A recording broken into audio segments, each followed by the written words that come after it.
વાહ ફરે વાદળ ફરે એમ જ ફરે ટ્રમ્પના સુર. આવી નવી કહેવતનો આવિષ્કાર એટલા માટે કરવો પડી રહ્યો છે કે અમેરિકાના રાષ્ટ્રપતિ ડોનાલ્ડ ટ્રમ્પનું વલણ અને દિશા નક્કી જ નથી. દર અઠવાડિયે કંઈક નવું નિવેદન આપે છે જે જૂના નિવેદનથી તદ્દન વિપરીત હોય છે. વળી એમના નિવેદનોની વિશ્વસનીયતા પણ તળિયે ગઈ છે. એમાં પણ જ્યારથી તેમણે ભારત પાકિસ્તાન વચ્ચે યુદ્ધ વિરામની વાતમાં પાયા વિહોણા ગપ્પા માર્યા છે ત્યારથી લોકો ટ્રમ્પના નિવેદનને ગંભીરતાથી લેતા બંધ થઈ ગયા હોય એવું લાગી રહ્યું છે. ફરી પત્રકારો સાથે વાત કરતા ટ્રમ્પે યુદ્ધ વિરામનો એ જ જૂનો રાગ આલાપ્યો. એટલું જ નહીં, રશિયા પાસેથી ભારતે તેલ ખરીદી મોટા ભાગે બંધ કરી દીધી હોવાનો પણ દાવો કરી નાખ્યો. હાલ ભારત અને અમેરિકા વચ્ચે વેપાર સમજૂતી પર વાટાઘાટો ચાલી રહી છે. અમેરિકી રાષ્ટ્રપતિ ડોનાલ્ડ ટ્રમ્પે પોતે આવો દાવો કર્યો છે.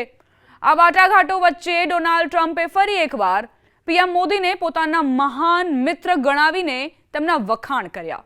એટલું જ નહીં, ટ્રમ્પે પોતાની સંભવિત ભારત મુલાકાતને લઈને પણ સંકેત આપ્યો. અમેરિકી રાષ્ટ્રપતિ ડોનાલ્ડ ટ્રમ્પે વ્હાઇટ હાઉસમાં પત્રકારો સાથે વાતચીત દરમિયાન સંકેત આપ્યો કે તેઓ આવતા વર્ષે ભારતની મુલાકાત લઈ શકે છે.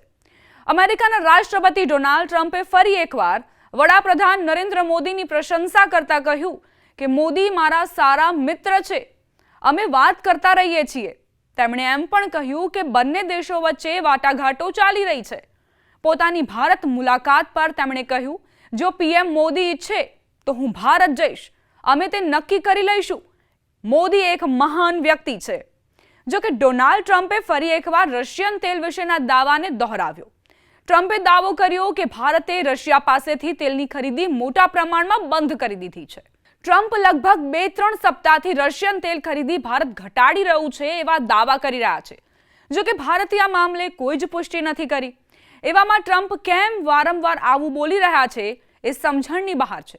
માત્ર રશિયન તેલની ખરીદીની બાબતમાં જ નહીં, ટ્રમ્પે મીડિયા સાથે વાત કરતી વખતે ફરી એક વખત ભારત પાકિસ્તાન યુદ્ધ વિરામની ક્રેડિટ લેવાની કોશિશ કરી. વ્હાઇટ હાઉસમાં પત્રકારો સાથે વાતચીત દરમિયાન ડોનાલ્ડ ટ્રમ્પે ફરી દાવો કર્યો કે ભારત પાકિસ્તાનનું યુદ્ધ મેં 24 કલાકમાં રોક્યું.